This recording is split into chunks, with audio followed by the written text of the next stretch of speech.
Today's report, we explore the financial sovereignty of three African nations, Botswana, Libya, and Eritrea, that have never borrowed from the International Monetary Fund, IMF.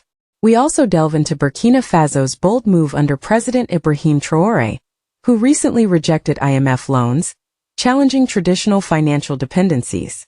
Stay tuned as we analyze these developments and their implications for Africa's economic future. Since its establishment in 1952, the IMF has provided financial assistance to numerous African countries. However, three nations, Botswana, Libya, and Eritrea, have notably maintained financial independence by never borrowing from the IMF.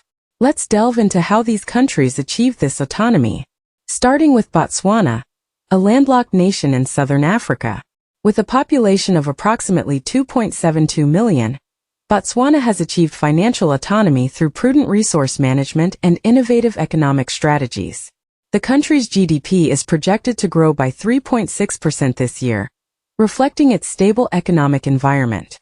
Moving to North Africa, Libya has maintained a zero-debt status with the IMF, reflecting its financial independence.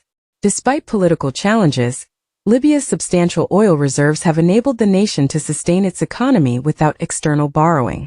In the Horn of Africa, Eritrea has also avoided IMF loans, maintaining financial autonomy. The country's strategic focus on self-reliance and resource management has contributed to its debt-free status.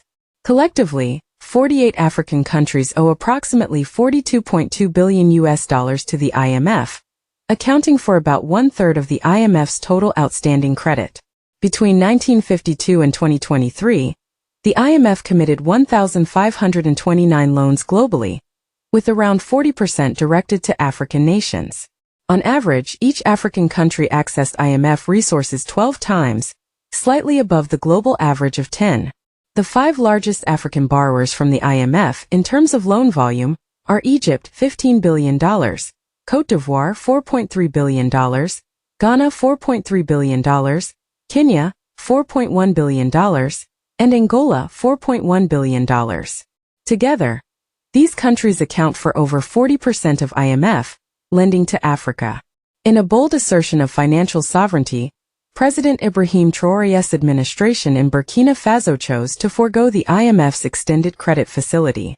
This facility was designed to address the nation's balance of payments issues and support economic resilience and poverty reduction. President Traoré stated, "Africa doesn't need the World Bank, IMF, Europe, or America. We have what it takes to grow our economy without loans and refuse to be financial slaves." This sentiment challenges traditional financial dependencies and advocates for self-reliant economic management. The experiences of Botswana, Libya, Eritrea, and Burkina Faso offer valuable insights into financial independence. While external financial support can aid development, these nations demonstrate that with prudent resource management and strategic planning, it's possible to reduce reliance on external debt. As citizens and leaders, it's crucial to engage in informed discussions about financial sovereignty and sustainable development. What are your thoughts on these countries' approaches to IMF loans? Do you believe more African nations should pursue financial independence? Join the conversation by commenting below, and don't forget to like, share, and subscribe for more insightful analyses on current African affairs.